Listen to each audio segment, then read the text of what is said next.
आगे बढ़ते हैं। रेलवे और मवासलाहत और इलेक्ट्रॉनिक्स के वजीर अश्विनी वैष्णव ओहदा संभालते ही एक्शन में आ गए हैं। उन्होंने अपने दफ्तर के स्टाफ को 2 शिफ्टों में काम करने के अहकाम जारी किए हैं।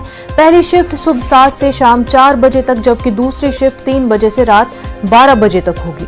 वजारत रेल के एडीजीपी आर डीजे नारायण ने वाजे किया है कि यह अहकाम सिर्फ वजारत के हुकाम और स्टाफ के लिए है, रेलवे मुलाजमीन के लिए नहीं।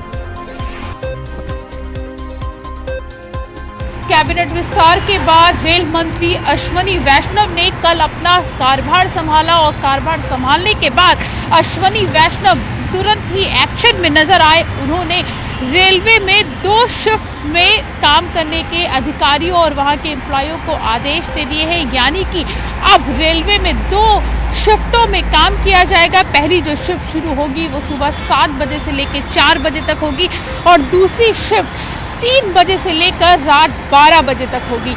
यानी कि एक्शन में जो रेल मंत्री है अश्विनी वैष्णव वो नजर आ रहे हैं। उन्होंने साफ कर दिया है कि रेलवे का विकास करना उनकी प्राथमिकता होगी। हालांकि प्रधानमंत्री नरेंद्र मोदी ने साफ किया था कि ये जो फेरबदल हो रहा है और जो मंत्रालय चेंज किए जा रहे हैं और साथ ही जो नए मंत्रियों को जिम्मेदारी दी जा रही है, उसका मकसद सिर्फ एक है कि कैसे देश का विकास किया जाए। अब देखना ये होगा कि जिस तरीके से एक्शन में मोदी सरकार के नए मंत्री दिख रहे हैं उसका क्या असर देखने को मिलेगा। कैमरा पर्सन अनिल के साथ प्रीति श्रीवास्तव, न्यूज़ 18 दिल्ली।